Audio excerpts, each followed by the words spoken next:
Bueno,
Profe, tiene el audio apagado, el micrófono apagado. Ahora sí, ¿me escuchan? Buen día. ¿Cómo están? Buen día. ¿Cómo están para el día de hoy? ¿Leyeron mucho? Me imagino, ya mañana es el examen, ¿no? El viernes. El viernes, bueno, hay tiempo. ¿No hay un trabajo práctico el miércoles? ¿No hay un trabajo práctico mañana? Sí, sí, Ah, sí, de estas unidades. bueno, ahí vamos entonces. Hoy vamos a ver un poquito de las unidades 7 y 8, que son las dos que nos faltan. Si alguno tiene alguna pregunta ya como para comenzar a evacuar dudas o inquietudes, arranca, pregunta sin Profe, miedo. ¿Sí? una pregunta respecto al examen. ¿Se sabe en qué horario va a ser? ¿Al horario No, de este?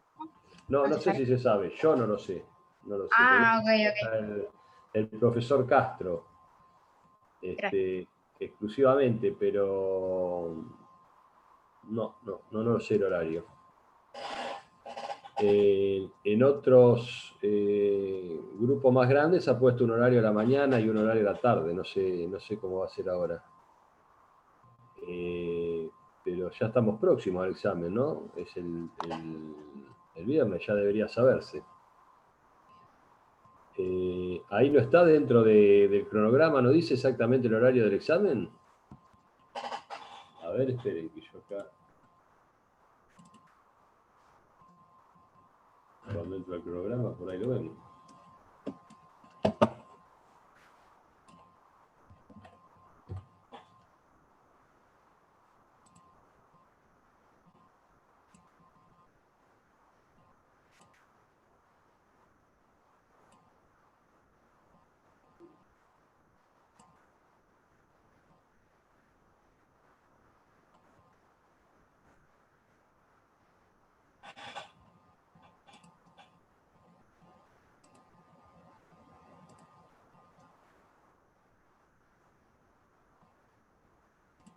Fechas importantes.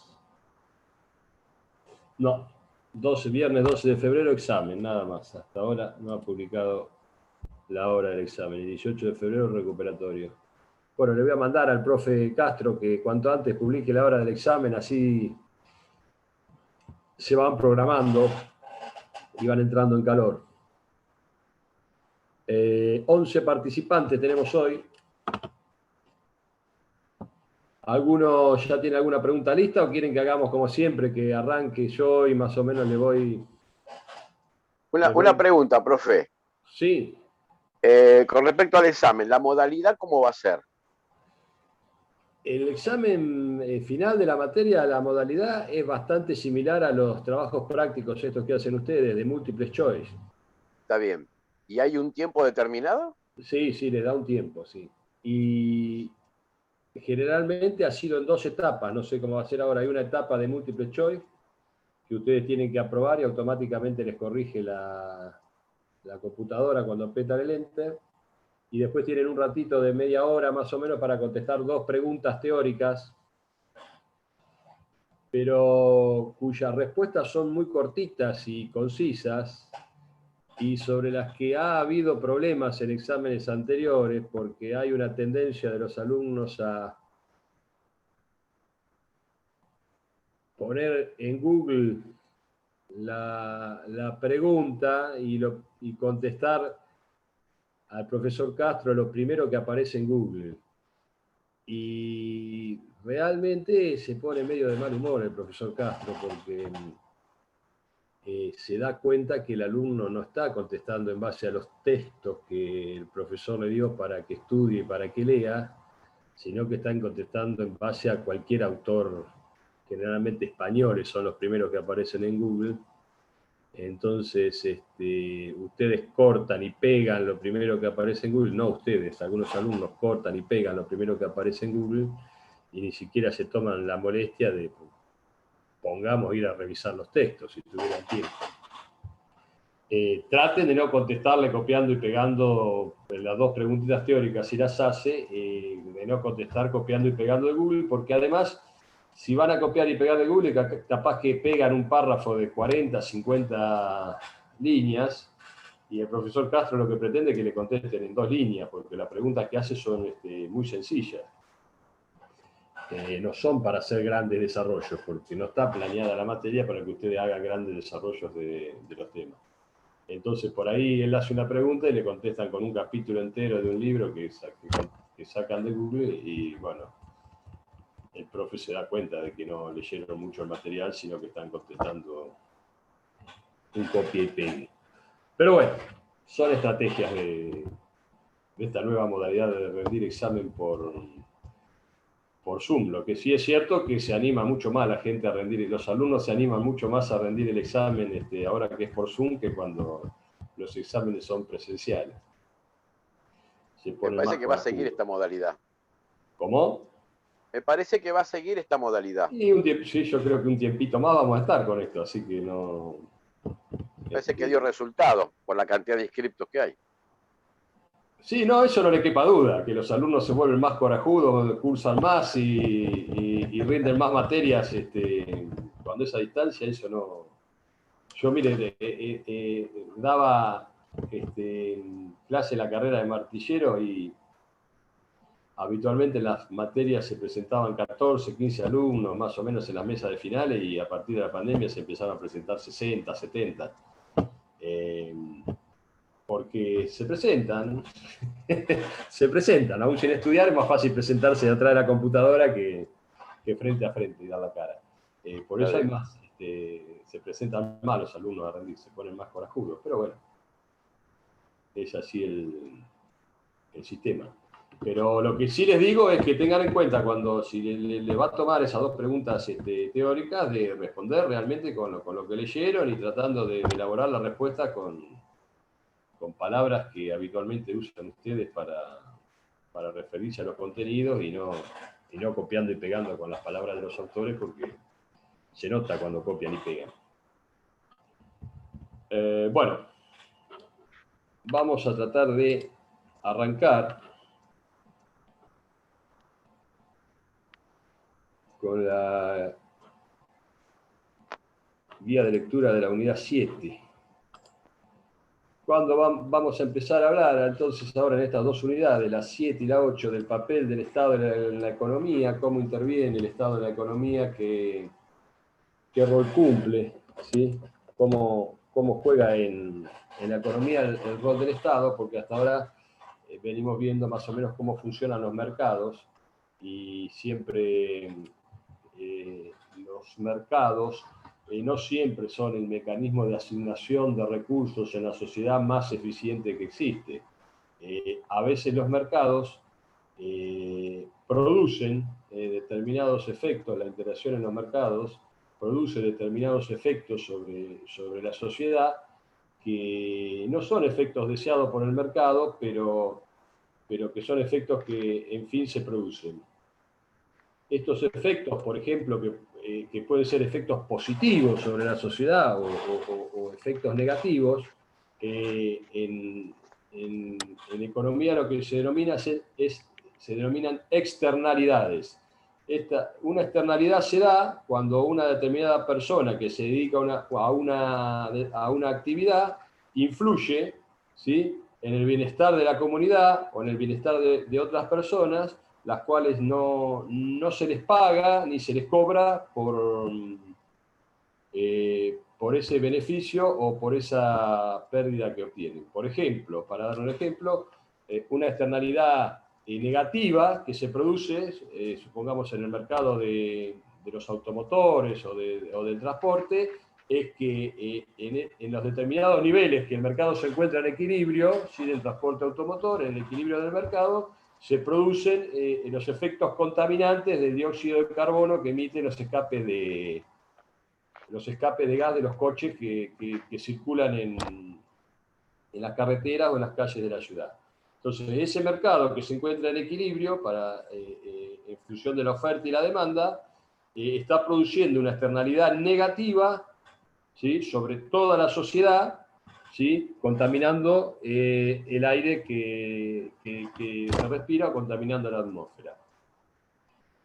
A su vez, un ejemplo de externalidad positiva, el autor da un ejemplo de externalidad positiva cuando habla de, por ejemplo, los monumentos históricos o los edificios que son considerados patrimonio cultural de la ciudad.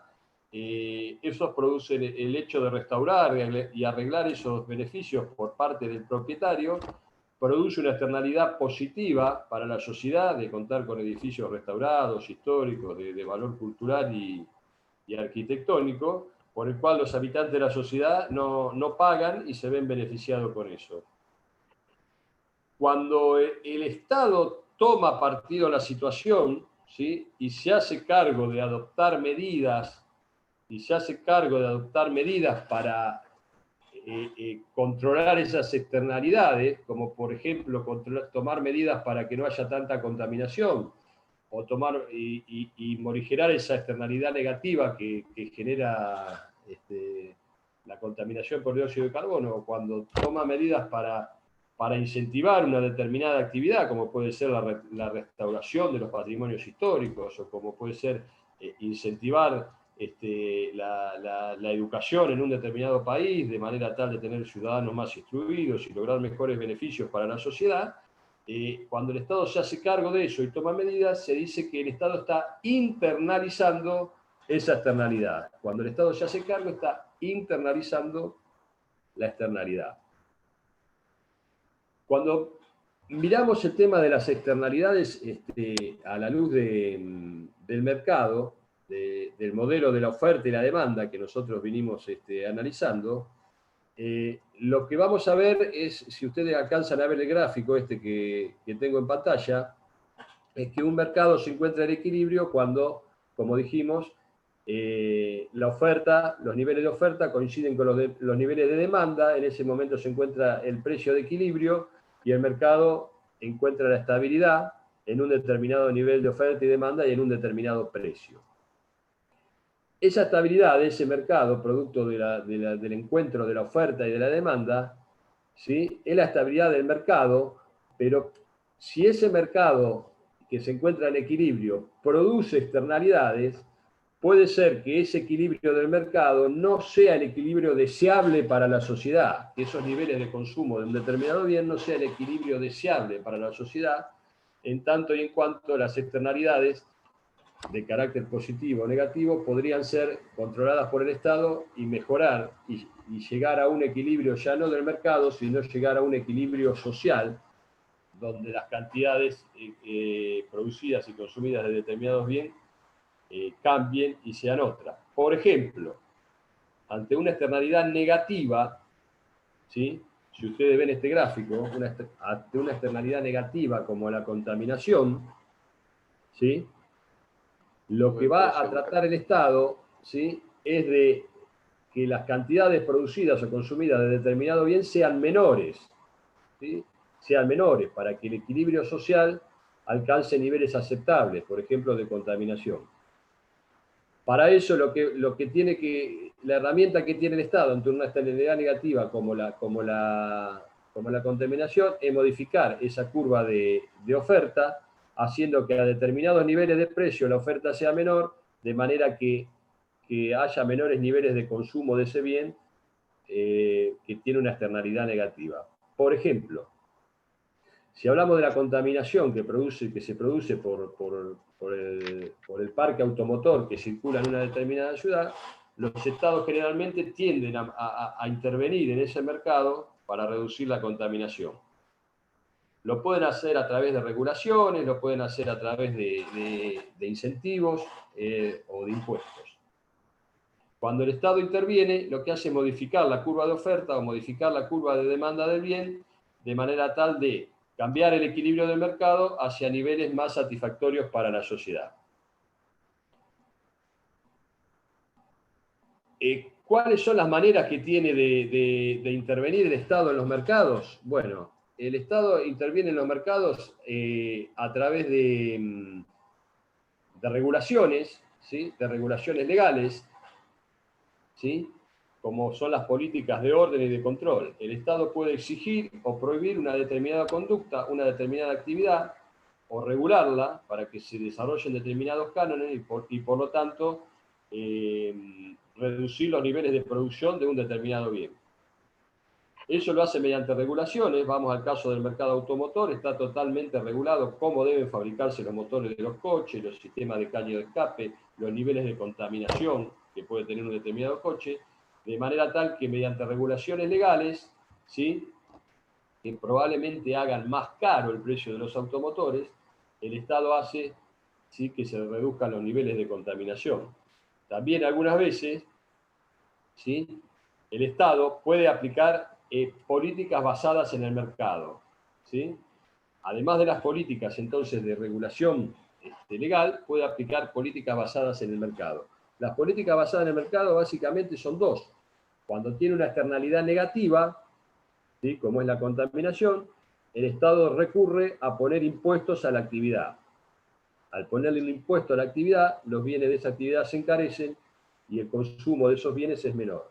Por ejemplo, en el caso del transporte, que es contaminante, el Estado le pone impuesto a los automotores, ¿sí?, y le pone impuestos a los combustibles, de manera tal que se encarecen los automotores, se encarecen los combustibles y la circulación y el traslado de personas en automóviles es menor. Si, por el contrario, quiere promover una actividad, en lugar de cobrarle impuestos, le da subsidios a la actividad. Por ejemplo, el Estado, como tiene interés y promueve la educación, el Estado lo que hace es subsidiar, ¿sí?, la educación.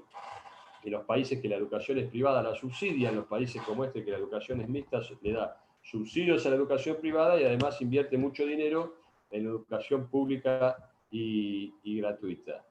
Entonces, cuando el Estado quiere intervenir en el mercado para modificar un mercado, para internalizar esas externalidades que produce, lo hace a través de impuestos o regulaciones económicas o a través de subsidios. En el caso de la contaminación, ¿sí?, algunos, en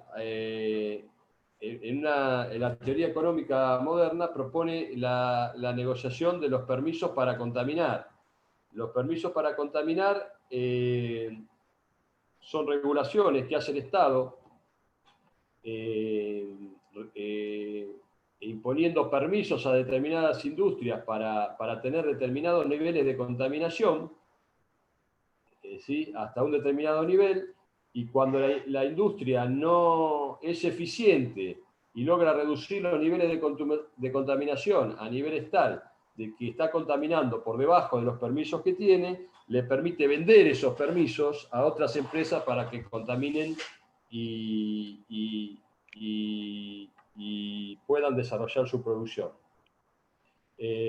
La idea es que se genere un mercado de permisos de contaminación que es controlado por el Estado, de manera tal que aquellas empresas que invierten en reducir la contaminación tengan un beneficio de poderle cobrar a aquellas otras empresas que no invierten en reducir los niveles de contaminación para que tengan que pagar más por seguir produciendo en esas condiciones. Básicamente, en el tema de externalidades es eso lo que hay que saber, simplemente que las externalidades en los mercados existen, que el funcionamiento del mercado puede tener efectos positivos sobre la sociedad o puede tener efectos negativos sobre la sociedad. Esos efectos positivos o negativos se llaman externalidades. Esas externalidades, el Estado en su interés va a tratar de internalizarlas o operar sobre ellas. Cuando el Estado opera sobre las externalidades, lo que está haciendo es internalizarlas. Cuando las internaliza, utiliza herramientas. Las herramientas pueden ser herramientas legales, mediante leyes, decretos o regulaciones administrativas, o pueden ser herramientas de mercado, que básicamente son los subsidios para cuando un mercado produce externalidades positivas, o pueden ser los impuestos para cuando un mercado produce externalidades negativas. Los subsidios lo que hacen es incrementar la oferta del bien, los impuestos lo que hacen es decrementar o bajar la oferta del bien, aumentando el precio de los bienes en los distintos niveles de producción. Hay un teorema que se llama el teorema de Quast, que dice que los actores económicos privados son eficientes resolviendo las externalidades positivas o negativas entre ellos, y es un teorema que es aplicable para países en los que el libre mercado realmente funciona bien y países muy avanzados en eso. Básicamente lo que dice el teorema de Quast es que las partes interesadas siempre van a llegar a un acuerdo, y este acuerdo que van a llegar las partes interesadas siempre es mejor que la solución que puede proveer el Estado mediante su participación como actor, generando impuestos, subsidios o regulación. Lo que vamos a hacer ahora es ver y definir los distintos tipos de bienes, 4 tipos de bienes distintos que se dan en los mercados o en la economía, y en base a eso determinar cuáles son los bienes sobre los que el Estado trabaja o sobre los que el Estado opera, o cuáles son los mercados en los cuales el Estado tiene que intervenir. Para eso, lo primero que hay que definir es cuándo un bien es excluyente, ¿sí?, o cuándo no lo es. Un bien es excluyente, ¿sí?, un determinado bien es excluyente si se puede evitar que las personas consuman ese bien. Por ejemplo, un alfajor, un helado, un café es un bien excluyente, porque se puede evitar que las personas lo consuman. Simplemente no dándole un alfajor a alguien se puede evitar que esa persona consuma un alfajor. Es evitable que la persona consuma el alfajor. Un bien es rival en el consumo si el uso de ese bien por parte de una persona reduce la capacidad de otra persona de utilizar ese bien. Por ejemplo, vamos de nuevo. ¿Un helado es un bien excluyente? Sí. ¿Por qué? Porque simplemente se puede evitar de darle helado a una persona si la persona no paga por él, no se le da el helado. ¿Es rival en el consumo? Sí, porque consumido ese helado por una persona, no hay otra persona que pueda venir a consumir el mismo helado. Entonces es rival en el consumo. Estas dos definiciones son preguntas de examen.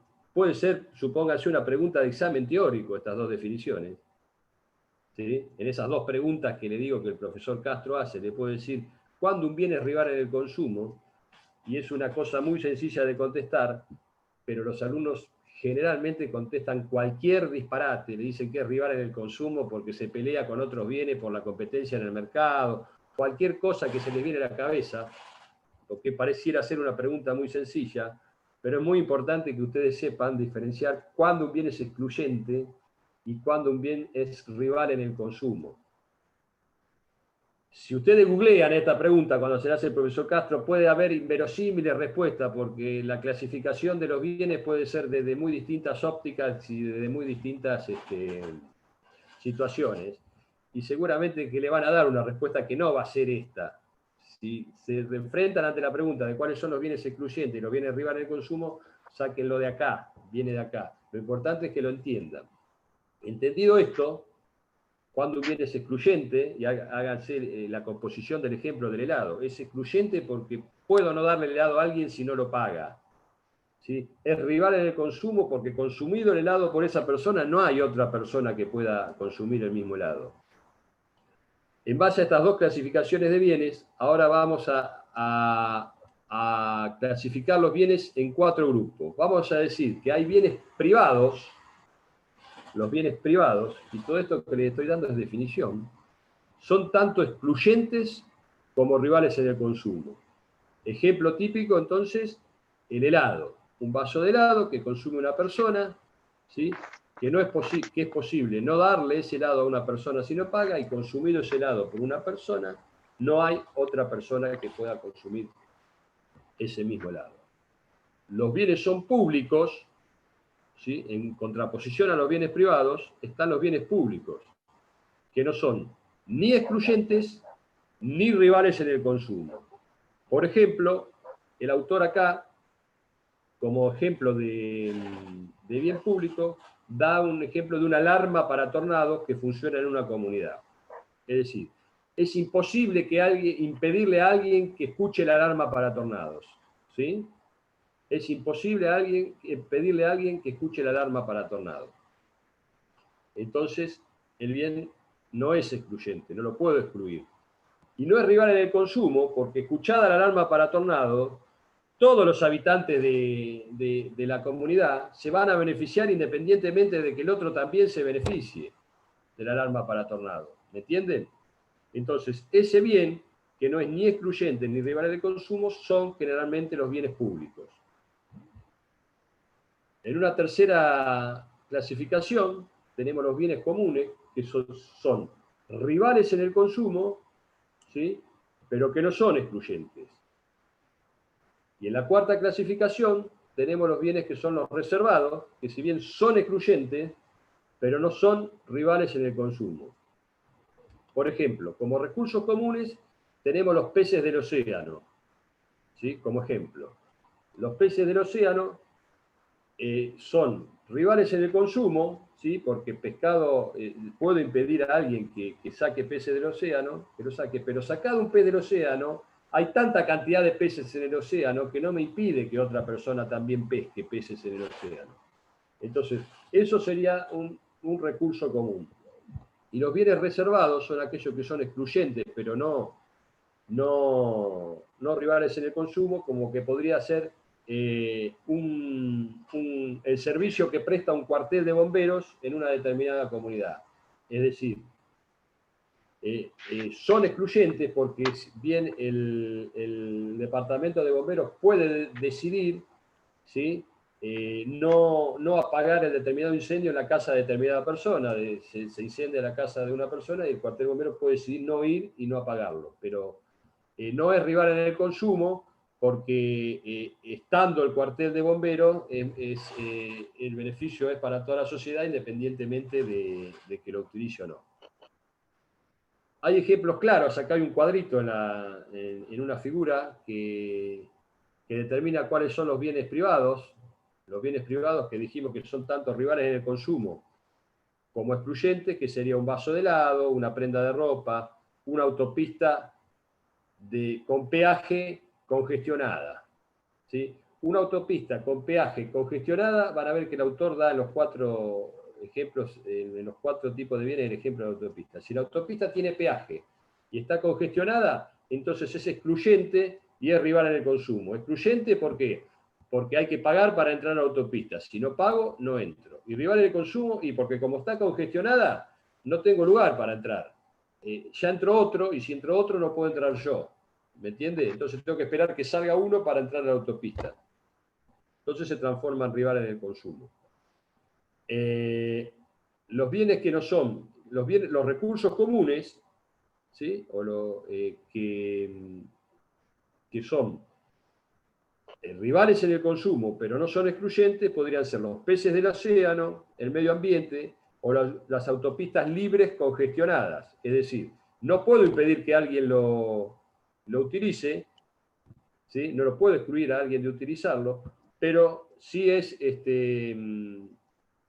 rival en el consumo porque estando congestionada, utilizada la autopista por otro no la puedo utilizar yo. Entonces estaría siendo un bien rival en el consumo.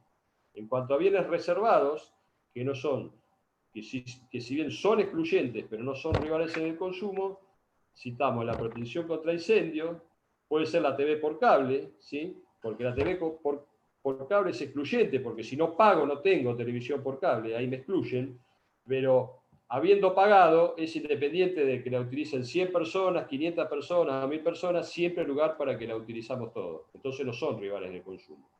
Los bienes públicos, que dijimos que son aquellos que no son ni excluyentes ni rivales en el consumo, estarían dados por el servicio de una alarma para tornado, la defensa nacional, las autopistas libres y sin congestionamiento. Si la autopista es libre, no puedo impedir que nadie la use. Si no hay congestionamiento, puedo ingresar perfectamente a la autopista y puede ingresar libremente cualquier cantidad de gente a la autopista. Es engorroso, tedioso esto que les estoy diciendo, pero es importante porque el profesor Castro les hace varias preguntitas de esta en el examen.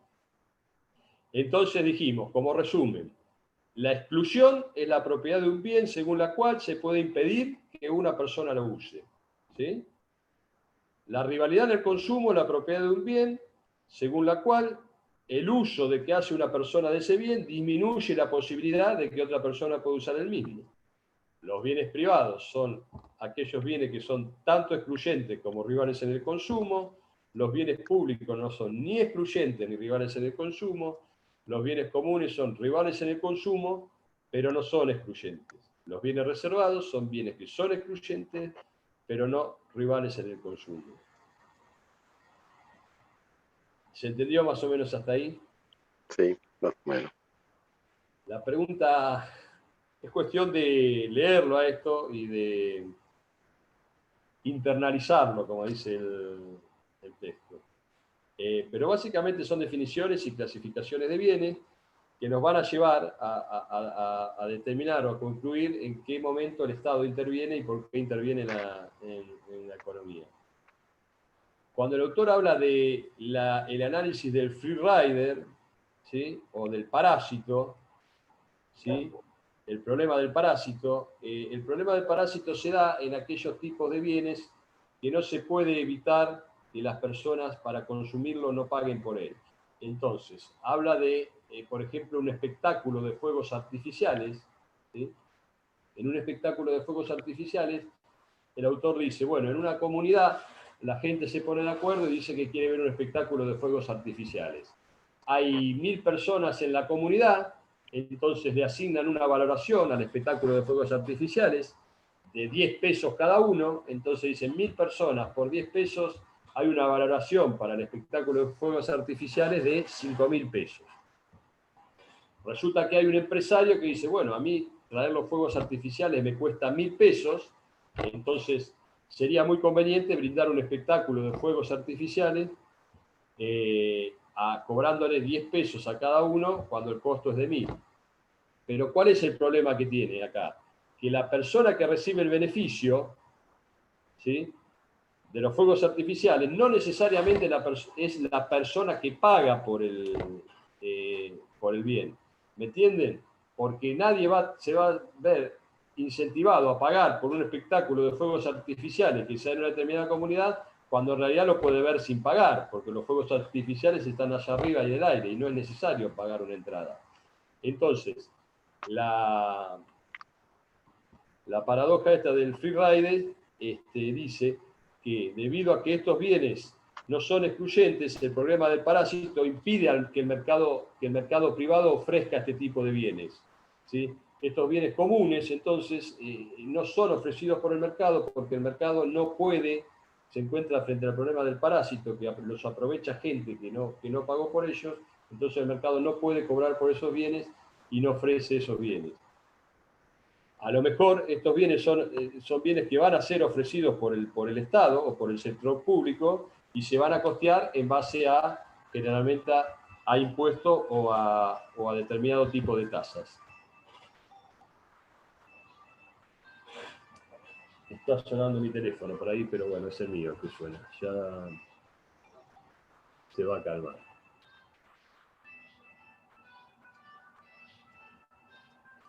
El problema de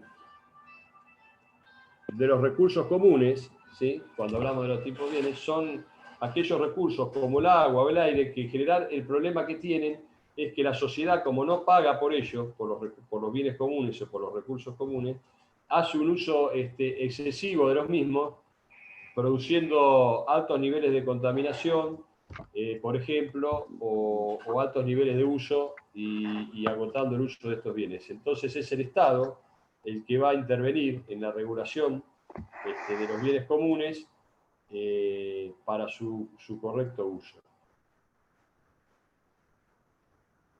Básicamente, entonces, lo que determinamos ahora es que el Estado va a trabajar entonces sobre aquellos bienes que son comunes y donde el mercado, por ser bienes comunes, no puede cobrar un precio y determinar su utilización por parte de determinadas personas sí, y otras personas no. ¿Alguna pregunta más sobre este tema que quieran hacer? ¿Sobre esta clasificación de bienes? No. Porque quedan varios conceptos todavía que tenemos que... Hoy la clase va a ser básicamente de desarrollar conceptos y definiciones para que ustedes las puedan entender y saber dónde ubicarse para responder los exámenes, ¿no? Vamos a la última unidad, ahora que es la unidad 8.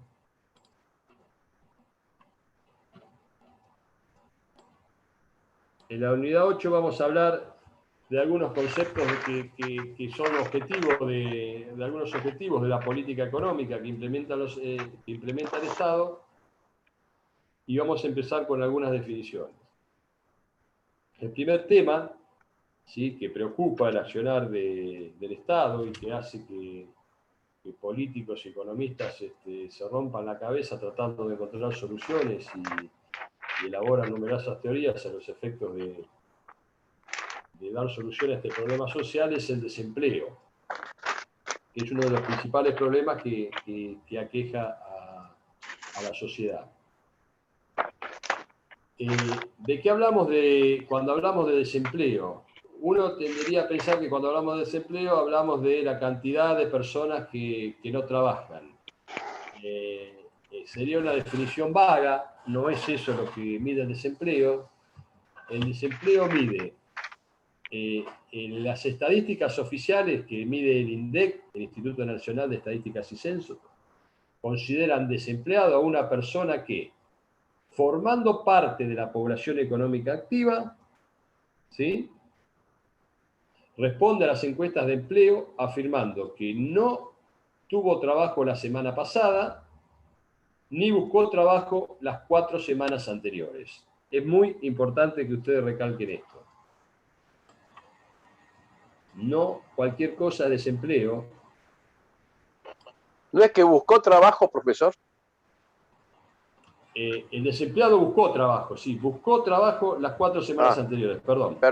Perdón, entendí No al revés yo. trabajó, pero buscó trabajo. Está bien. No trabajó en la semana anterior, pero las 4 semanas anteriores buscó trabajo. Entonces, vamos a analizar esto. Es una persona que, formando parte de la población económicamente activa. La población económicamente activa son todas aquellas personas entre 18 y 65 años, que es la edad de jubilarse, ¿sí?, que están en condiciones de trabajar y buscan trabajo, ¿sí? En contraposición a esto, la población no activa está formada por los menores de edad,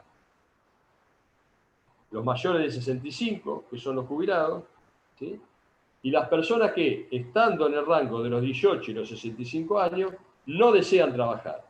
Por ejemplo, una ama de casa que no desea trabajar porque está muy cómoda en la casa haciendo las tareas del hogar, no forma parte de la población económicamente activa. Entonces, por más que no figure en las estadísticas como empleada, tampoco es un desempleado. Un estudiante de Derecho de 20 años de edad, ¿sí?, que está dentro de la población entre los 18 y 65 años, no pertenece a la población económicamente activa porque está muy contento estudiando y sin trabajar y está dedicado al estudio. Entonces no es una persona que pertenezca a la población económicamente activa.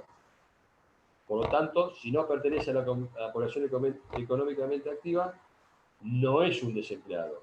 Desempleado sería ese mismo estudiante de Derecho si, además de estudiar Derecho, cuando le preguntan en la encuesta permanente de hogares, cuando pasan por la casa, le dirían: ¿usted qué se dedica? Estudio Derecho. ¿Le gustaría trabajar? Sí, me gustaría trabajar también. ¿Está buscando trabajo? Sí, también estoy buscando trabajo. ¿Buscó durante las últimas 4 semanas trabajo? Sí. Entonces usted es un desempleado porque buscó trabajo durante las últimas semanas y no lo encontró. La persona que no busca trabajo no es un desempleado. ¿Se entiende esto? El desempleo, entonces, los desempleados son aquellas personas que, formando parte de la población económicamente activa, ¿sí?, no trabajaron la semana pasada y buscaron trabajo en las 4 semanas anteriores al encuentro. Cuando hablamos de desempleo tenemos que hablar de varios conceptos que están íntimamente relacionados entre sí, como son la duración del desempleo, la clasificación de desempleo en desempleo friccional o estructural, el efecto que tienen los subsidios de desempleo sobre la tasa de desempleo, conceptos como la tasa natural de desempleo, un desempleo clásico, un desempleo voluntario, todas definiciones muy simpáticas que vamos a ir viendo ahora. Pero una cuestión fundamental en la sociedad es la duración que tiene ese desempleo en las personas.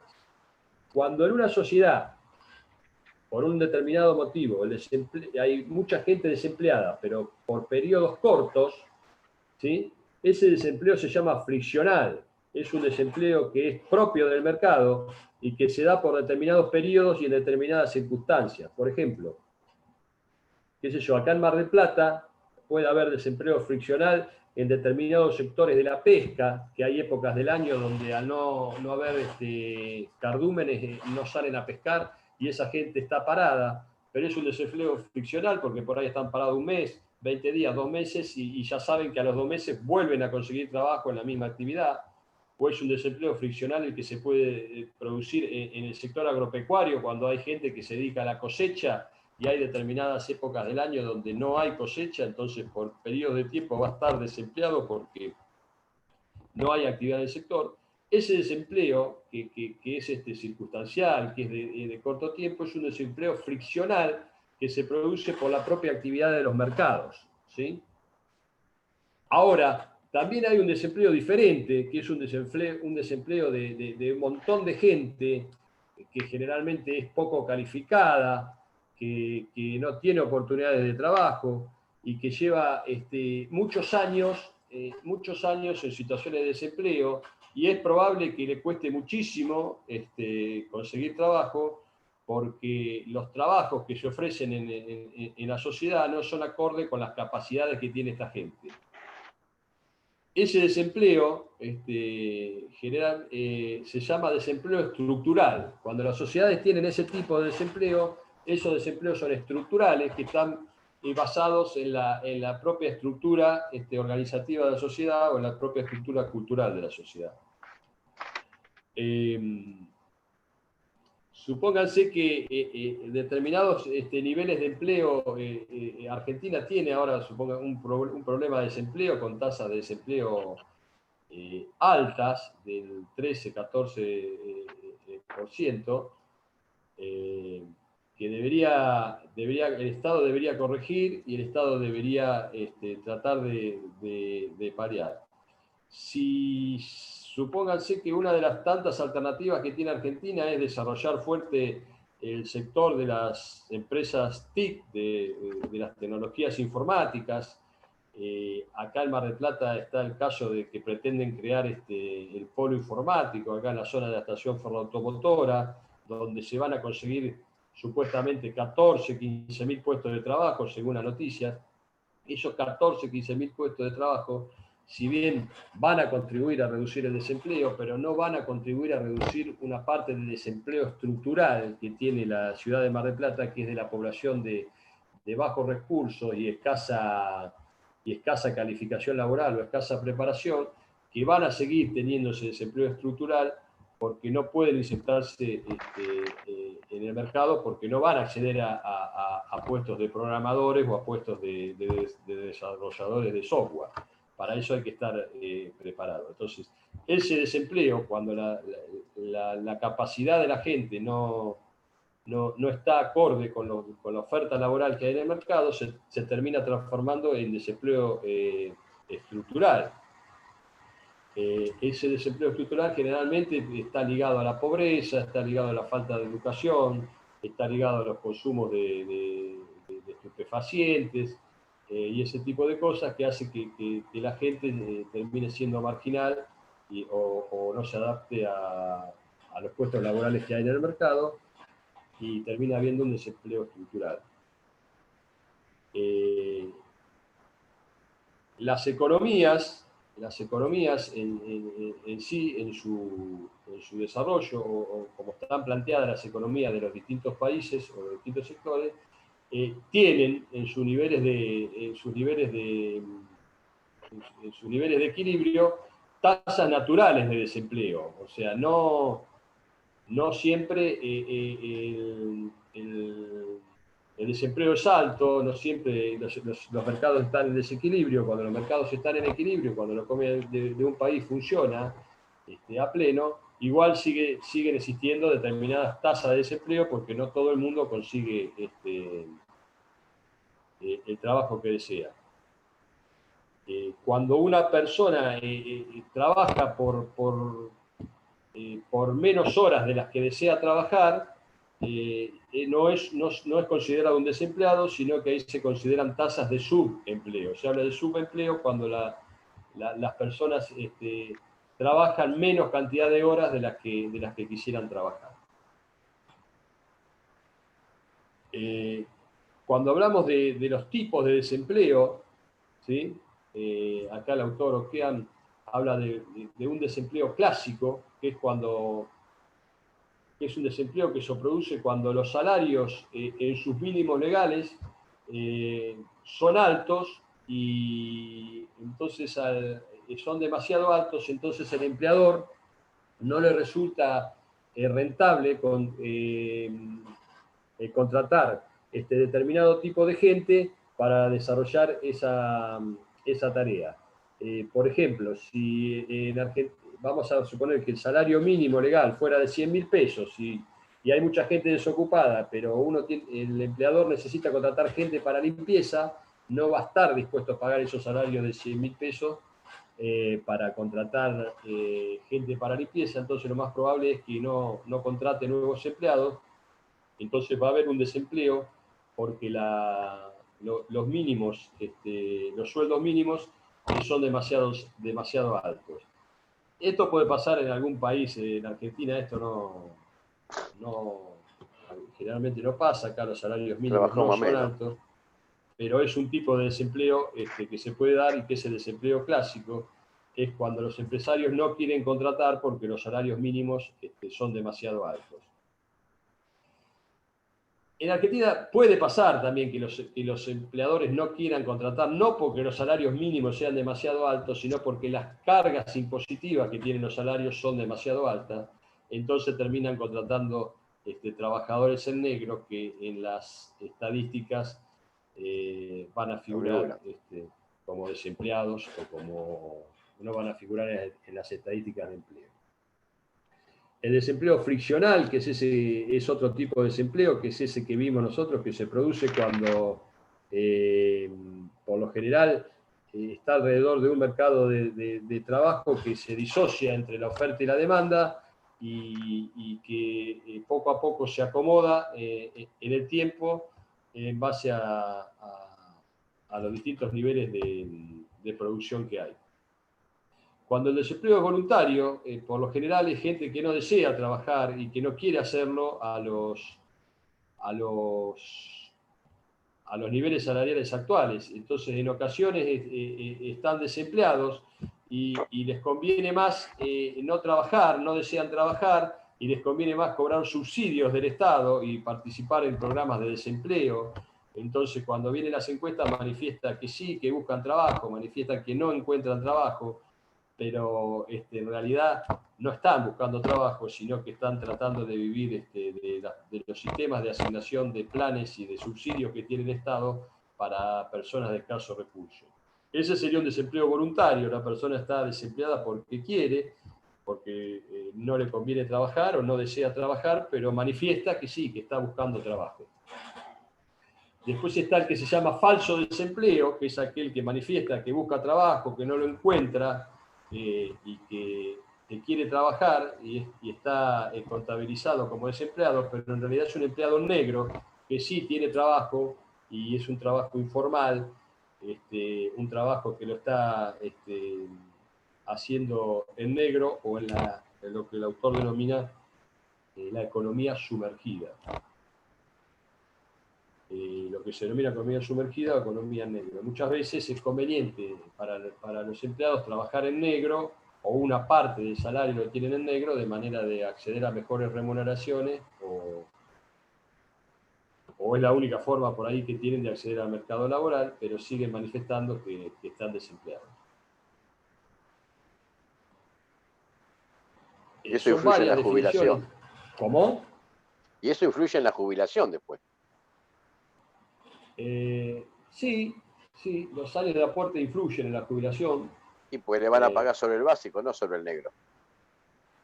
Sí, un empleado que tiene solamente una parte del salario en blanco va a cobrar su jubilación sobre la parte del salario que tiene en blanco.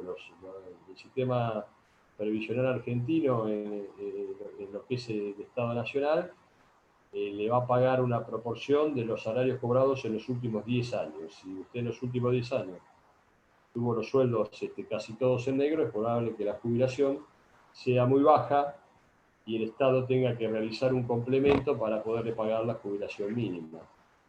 La mayoría de las personas que se jubilan en Argentina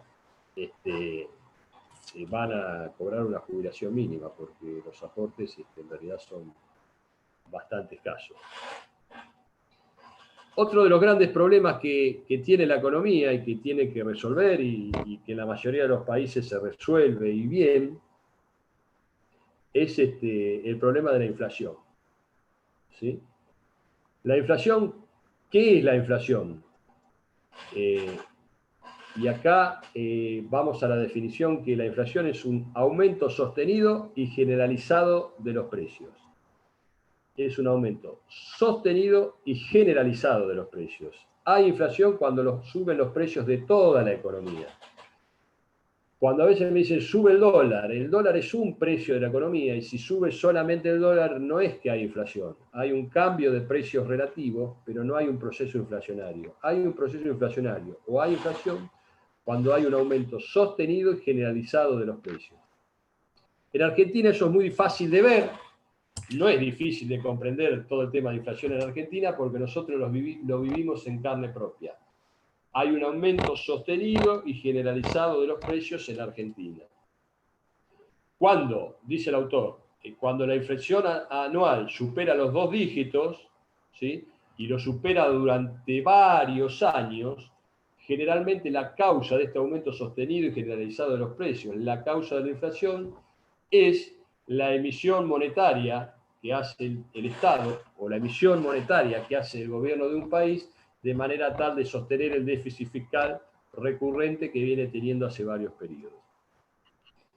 Eso es lo que pasa en Argentina, eso está fuera de discusión. El Estado argentino en los últimos 70 años, 80 o 90 o hace muchísimo tiempo, que se viene financiando, o que viene siendo un Estado que tiene mucho más gastos de lo que realmente recaudan impuestos, o de lo que tiene para gastar, con lo cual utiliza como mecanismo de financiamiento de ese gasto la emisión monetaria. Y eso se traduce en elevados niveles de inflación que no se dan en prácticamente ningún país del mundo, que, si bien tienen déficits, financian sus déficits a través de préstamos o tratan de hacer ajustes económicos de manera que los déficits no sean tan elevados. En Argentina los déficits fiscales se financian también con préstamos del mercado interno, se financian con préstamos internacionales, pero como nada alcanza en Argentina, también se financia, y mucho, con emisión monetaria. Para que ustedes se den una idea, de cada 100 pesos que el Estado argentino gasta, impositivamente recauda 70, 72 pesos, o sea que 27, 28 pesos de cada 100 que gasta el Estado argentino tienen que ser financiados mediante emisión de deuda o mediante emisión monetaria, y como la emisión de deuda está prácticamente agotada en el Estado argentino, hemos emitido deuda por varios y determinados años, el único mecanismo que está quedando en este momento es la emisión monetaria. No es el único, pero la emisión monetaria es un mecanismo muy utilizado en este momento, y como correlato de eso son los niveles inflacionarios que ustedes ven. Aunque el Estado adopta algunos paliativos para tratar de que la inflación no sea tan alta, como poniendo determinadas anclas a determinados precios para que aumenten todos los precios, pero algunos no. O sea, algunos precios el Estado trata de sostener con lo que se llama anclas económicas. Supóngase en este momento el Estado tiene congelado los precios de las tarifas y de los servicios públicos, tiene congelado el precio del transporte, tiene congelado el precio en los servicios públicos, está congelado la luz, el gas, está congelada la telefonía celular, la telefonía fija, el cable, internet, está congelado los precios de las medicinas prepagas, está congelada las tarifas de transporte, ahora busca acuerdos, hace acuerdos con empresas y empresarios para, a través de este sistema de precios cuidados, sostener determinados precios en determinados rangos por determinados periodos, de manera que sirvan como referencia para que otros precios no se disparen. Hace un acuerdo con los supermercados con los frigoríficos exportadores, para que el precio de la carne no suba tanto, porque entrega carne al mercado, como ustedes vieron la semana pasada, que 2 o 3 vivos entregaron carne con grasa, pero en definitiva son acuerdos que sirven en el corto plazo para ir paliando los índices inflacionarios, pero en definitiva el sendero es el sendero de la inflación y es el sendero de ajuste generalizado y sistemático de los precios que se van incrementando. Ahora, esos precios que el Estado congela o esos precios que el Estado regula y que sirven como ancla para que la inflación, en lugar de dar 70 o 80% anual, dé 35%, a medida que el tiempo va pasando, esos precios quedan congelados y están cada vez más desfasados. Algunos economistas llaman a ese tipo de congelamiento de precios inflación reprimida, porque lo que está haciendo el Estado es no aumentar los precios hoy, ¿sí? Y operar sobre el índice de precios al consumidor de hoy, pero son precios que van quedando atrasados y que en algún momento van a saltar de alguna manera y van a ir a su lugar. Si algunos de ustedes que son más veteranos como yo se van a acordar, en el gobierno anterior de Cambiemos, cuando asume Macri y descongela los precios de las tarifas, había unos tarifazos enormes, que las tarifas se iban multiplicando por 2, por 4, por 6, porque la idea era sincerar el precio de las tarifas de los servicios públicos, y la gente estaba acostumbrada a pagar nada o casi nada por los servicios públicos, y los tarifazos y el sinceramiento de la economía por esa inflación reprimida fue fenomenal, a punto tal que prácticamente desestabilizó el gobierno y terminó perdiendo las elecciones, como la principal causa de pérdida de las elecciones de Cambiemos fue el mal manejo de la política tarifaria, en el sentido de que la dejaron al libre albedrío del mercado, y los precios de mercado fueron precios de mercado que subieron lo que no habían subido los últimos 10 años atrás, que el gobierno kirchnerista los había tenido congelados de manera tal de sostener la inflación en niveles menores. Una pregunta. Sí, estamos filosofando.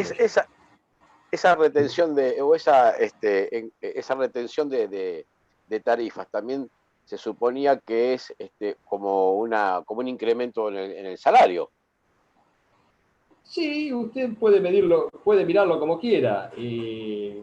Usted cuando el Estado congela las tarifas, en algún momento se libera. Claro, cuando el Estado congela las tarifas, lo que hace es darle un subsidio a la tarifa, de manera tal que, en lugar de pagar la tarifa al consumidor, una parte de la tarifa la va a pagar el consumidor y la otra parte de la tarifa la va a pagar el Estado mediante un subsidio. ¿Sí? Ahora, usted me dice, sí, es como si le aumentara el sueldo al consumidor. Lo que pasa es que, en lugar de darle la plata al consumidor para que la gaste, lo que está haciendo es pagarle la boleta de la luz, o pagarle la boleta del gas, yo le diría que en este momento, la mitad de la boleta de la luz, la mitad de la boleta del gas, la mitad de la boleta de la medicina prepaga, la mitad de la boleta del cable, se la está pagando el Estado a cualquier persona. Después Profesor, vamos a entrar sí. A raíz de eso, después, ¿no será por eso que fracasa el gobierno que sigue? Porque cada vez que... No, acá fracasan todos los gobiernos. No es que fracasa el otro. Acá fracasan todos, porque lo que fracasa es el país. Hay algunos que electoralmente son más vivos que otros, pero no. El país, vamos a donde estamos parados hoy, no ha sido conducido a buen puerto, no tiene un sendero económico y claro, y no está definido en su rol en el concierto de los países mundiales, ni es un país de primera línea, ni nada, es un país de cuarta. Pero esas son estrategias electorales que usan los gobiernos, pero nada más. Argentina no logra encauzar el problema de la inflación, porque básicamente, como dijimos, el problema de la inflación está centrado en el déficit fiscal que tiene el gobierno nacional, que es financiado con emisión monetaria. Ahora usted me dice, bueno, dejemos de financiar ese déficit con emisión monetaria. Entonces, ¿qué le va a pasar? Va a tener que reducir los subsidios a los servicios públicos, va a tener que reducir los sueldos de los empleados públicos, va a tener que reducir la actividad del Estado. Cuando usted reduce todo eso, encima que tiene una economía deprimida por la pandemia, se le va a deprimir aún más la economía, el Estado va a recaudar aún menos peso y va a volver a generar déficit el Estado, aún haciendo el ajuste. Entonces, es un problema de que la clase política argentina tiene que crear un modelo económico, financiero viable de país, presentarlo a la sociedad, que la sociedad lo crea, ¿sí? Que la sociedad lo crea y lo haga parte de sí y esté de acuerdo y lo convalide con su voto, ¿sí? Presentado ese modelo, que la sociedad esté de acuerdo, lo convalide con su voto y esté dispuesto a sostenerlo durante años a pesar de los sacrificios que tenga que hacer, entonces Argentina va a ser viable. Ahora, si cada vez que vamos a elecciones la gente vota al político que más espejito de colores le ofrece, después ese político que ganó ofreciendo espejitos de colores no puede hacer otra cosa que darle a la gente espejitos de colores, porque la gente lo votó para que le dé espejitos de colores. ¿Sí? ¿Se entiende? Cuando gana las elecciones, vamos a la historia política argentina corta, cuando gana las elecciones Macri, en el año 2015, Macri gana las elecciones prometiéndole a la gente que la gente va a estar mejor que como estaba con el kirchnerismo, que iba a tener más dinero y que iba a mandar a todos los kirchneristas presos. ¿Sí? Esa fue la esencia por la que la gente lo votó a Macri. Bueno, lo único que hizo fue mandar a algunos kirchneristas presos, vaya y pase, pero en el tema económico la gente estuvo peor. ¿Me entiende? Entonces la gente había votado un gobernante que le había prometido que iba a estar mejor, que era imposible que pudiera estar mejor porque lo que se venía en la economía era un ajuste, y la gente estuvo peor. Entonces lo que hizo fue decir, bueno, no va más Macri, que vuelva el kirchnerismo. El kirchnerismo que vino diciendo que íbamos a estar mejor, también, porque no vino diciendo ofrezco sangre, sudor y lágrimas. Vino diciendo ofrezco que vamos a estar mejor, que vamos a ganar más, el salariazo. Y otra vez gana el peronismo, y el kirchnerismo, peronismo. ¿Y qué van a hacer ahora? No van a hacer nada, porque la gente lo votó para que no hagan nada. ¿Me entiende? Entonces, hasta que no gane las elecciones alguien con un programa económico, los políticos se pongan de acuerdo para elaborar un programa económico, y que todos los políticos banquen y se adapten a ese programa económico y hagan campaña sobre eso, Argentina no va a salir de esto. Es imposible que salga, porque no hay manera de salir, porque lo que tiene Argentina es una crisis de confianza fenomenal. ¿Sí? Pero vamos, eso es político. Vamos más allá, vamos a tema económico entonces, que estamos viendo nociones de economía nosotros. ¿Cuáles son las consecuencias que tiene una inflación? ¿Sí? ¿Cuáles son las consecuencias que tiene un vivir en una economía inflacionaria? Primero, lo que va a suceder en una economía inflacionaria es que va a haber continuamente que recurrir a suba de precios y de salarios, Entonces se pone en marcha un mecanismo de indexación, ¿sí? Que va a hacer que todos los meses o todos los años haya que discutir paritaria, ajustes salariales, aumento de precios, para ir acompañando este proceso inflacionario. Así como sube la carne, el pan, la leche y los autos, también tiene que subir el precio de los salarios para que la economía no se deprima, porque si no la gente no puede acceder a los bienes. Entonces los salarios tienen que ir acompañando los precios y tiene que ser un precio más de la economía que se va ajustando. En un contexto donde no hay inflación, las paritarias salariales ya no están tan destinadas a discutir el precio del salario, porque el precio del salario es estable, sino que las paritarias ya están más destinadas a discutir condiciones de trabajo, condiciones de seguridad, beneficios para el empleado. Acá las paritarias, al tener un proceso inflacionario, están completamente condicionadas a discutir número de aumento salarial.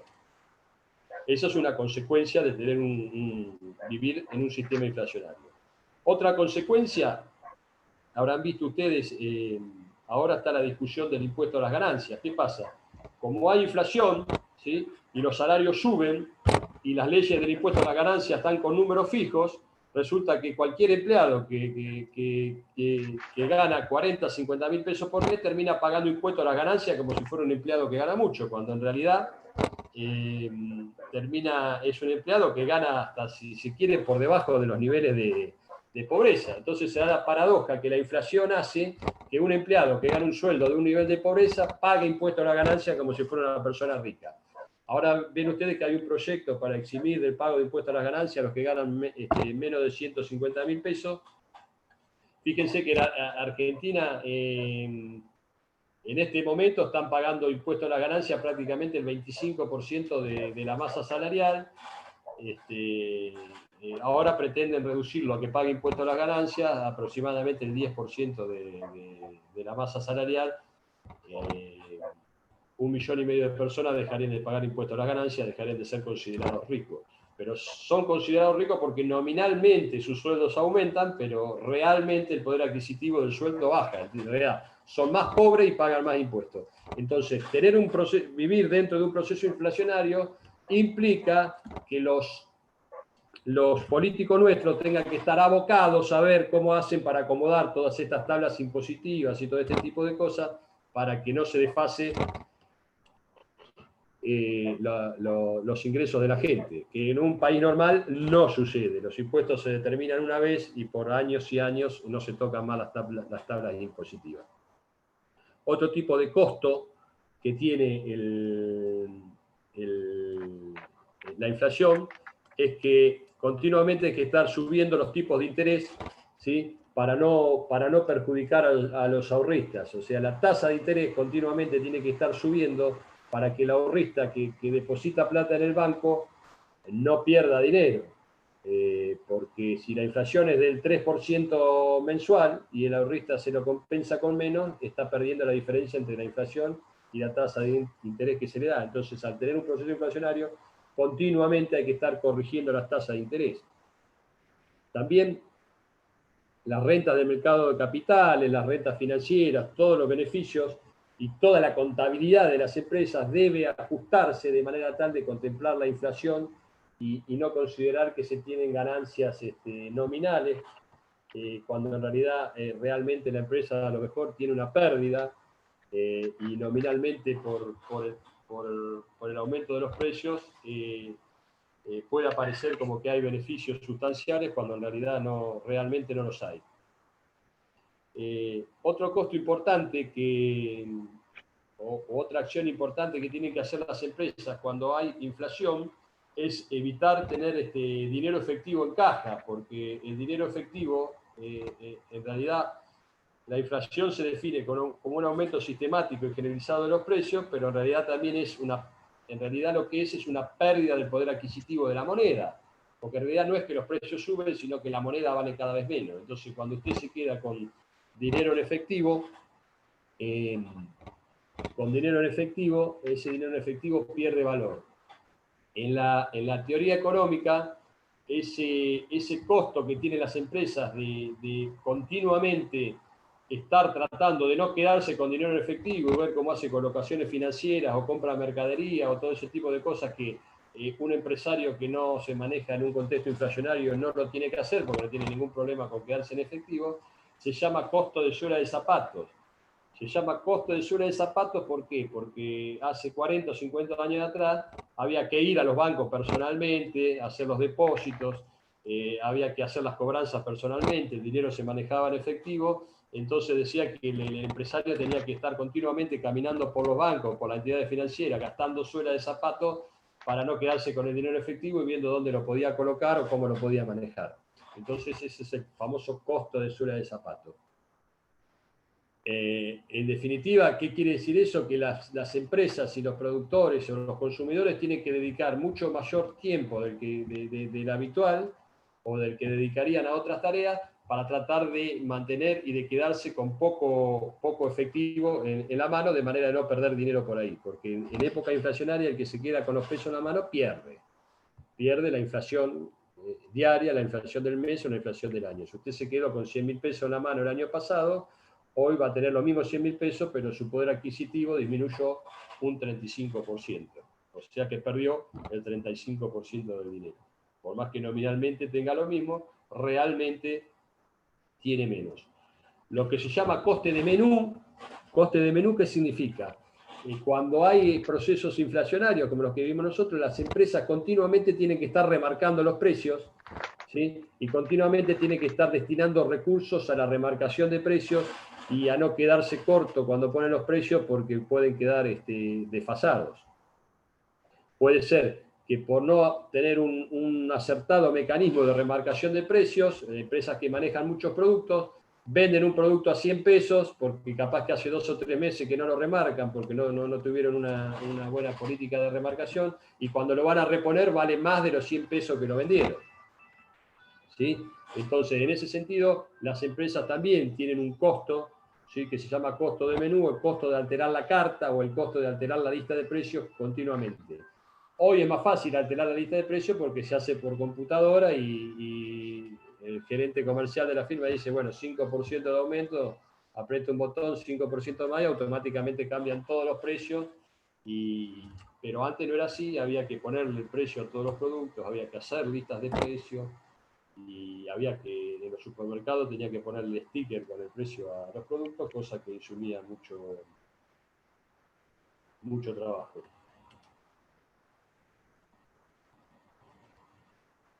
Fundamentalmente otra cosa que se produce, otro efecto que produce la inflación es el efecto que se produce sobre los costos impositivos, con lo cual los niveles inflacionarios hace que la carga impositiva en las personas sea mayor, sobre todo en los impuestos que son progresivos, que a mayor cantidad de ingresos o a mayor cantidad de patrimonio se pagan mayores alícuotas del ingreso. Entonces, al crecer nominalmente los patrimonios, al crecer nominalmente los ingresos, se pagan mayores alícuotas de impuestos y el Estado se beneficia con una mayor recaudación tributaria. También en épocas de inflacionaria los que se benefician son los deudores en base a los acreedores cuando los préstamos y ese tipo de negocios se dieron a tasas de interés fija, ¿sí? y en moneda local, hace que las deudas se vayan licuando. Pero bueno, ¿qué se puede hacer contra la inflación? ¿Qué hacen los estados normales para controlar la inflación? Básicamente, el proceso de control de la inflación, las economías de los momentos económicos de los países son el desarrollo de una economía se va dando mediante ciclos de crecimiento, ¿sí? La economía crece y luego se va dando ciclos de decrecimiento. Cuando una economía se recalienta por diversos motivos y tiene demasiada demanda para los niveles de producción, la demanda es muy superior a los niveles de producción que tiene la economía, se comienzan a dar procesos inflacionarios porque en lugar de producirse más cantidad de bienes y servicios, lo que hace es comenzar a tener un proceso de incremento en el precio de los bienes. El Estado interviene ahí, los estados ahí intervienen. Generalmente el mecanismo que utilizan los estados modernos y de los países del primer mundo es regulando la tasa de interés, como vimos la clase pasada. Cuando la economía se recalienta y se empieza a subir los precios por la inflación, el Estado lo que hace es subir la tasa de interés. Al subir la tasa de interés, va a retirar dinero del mercado.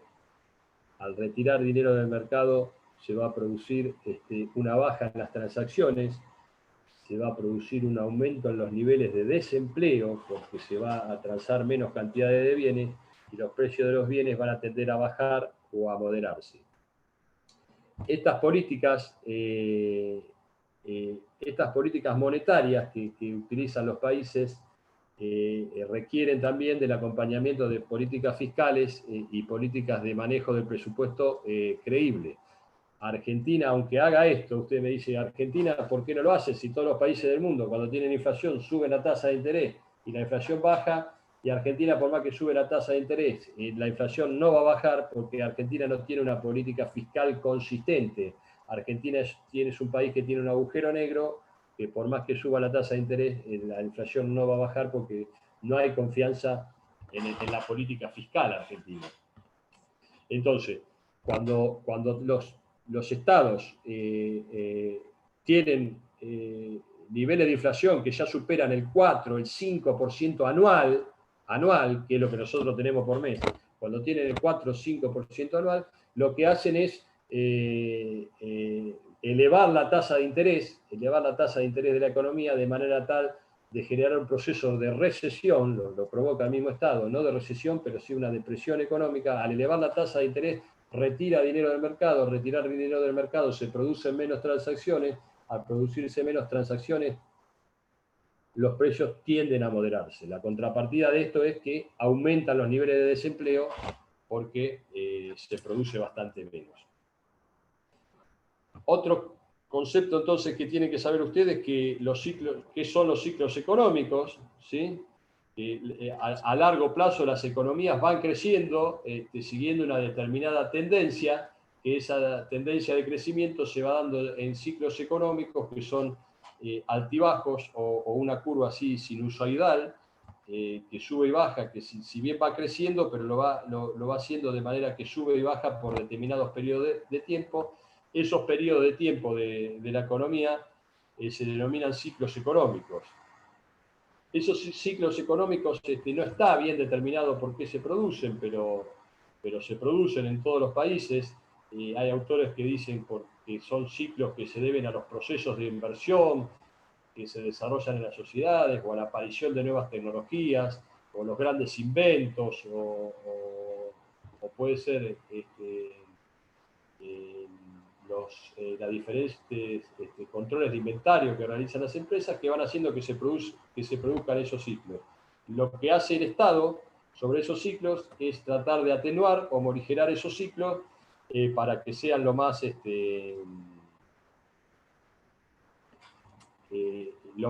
que las curvas sean lo más aplanadas posible. En el caso de Argentina, los ciclos económicos, en lugar de darse así con una curva sinusoidal, se dan así con picos de que por ahí la economía crece 7% en un año, al otro año baja 5%, al otro año sube 3%, al otro año se van dando como serruchos así de crecimiento, porque Argentina nunca aplica políticas económicas consistentes y de largo plazo, sino que se va manejando siempre en el corto plazo y básicamente de acuerdo a las necesidades electorales del gobierno de turno.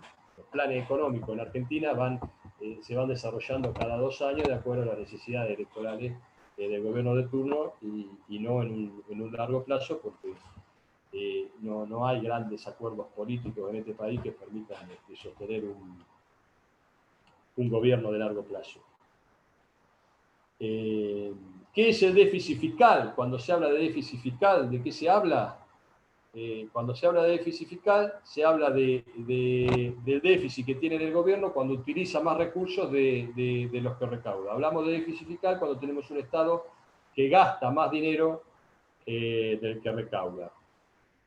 el efecto que tiene, el primer efecto que tiene que el Estado tenga déficit fiscal es que el Estado, al gastar más dinero que recauda, lo que tiene que hacer es financiarse. ¿Cómo hace el Estado para financiarse cuando gasta más dinero de lo que recauda? Bueno, recurre al mercado de dinero a conseguir dinero prestado.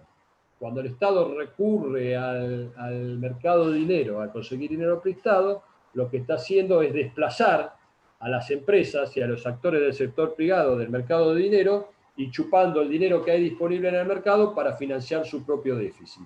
Cuando el Estado recurre al mercado de dinero para financiarse, desplazando el crédito que hay para el sector privado, ese mecanismo o esa consecuencia que se da es lo que se denomina el crowding out. Cuando el crowding out, entonces, que el profesor Castro se lo va a preguntar, se da cuando el Estado, que tiene un déficit fiscal importante, recurre al mercado de dinero para financiar ese déficit.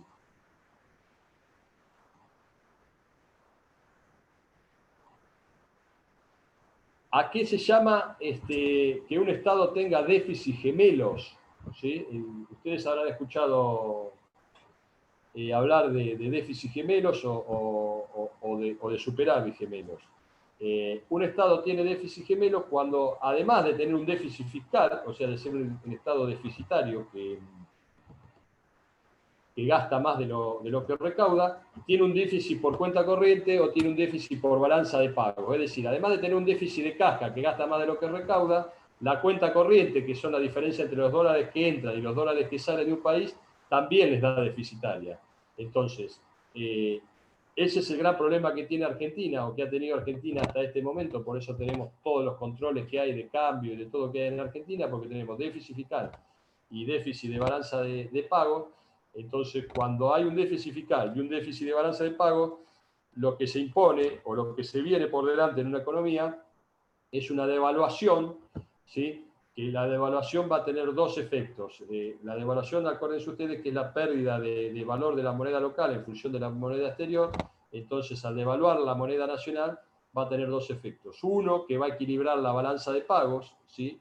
Porque ya no van a ser tantos los dólares que salen y van a ser muchos más los dólares que entran. Entonces, esa balanza de pagos se va a equilibrar.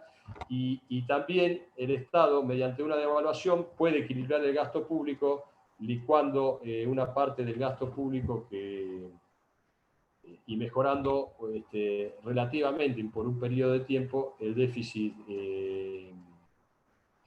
fiscal. Más o menos eso era lo que les quería comentar hoy. No es mucho más lo que hay que ver. No sé si alguno de ustedes tiene alguna pregunta que hacer y que quiera hacer de último momento.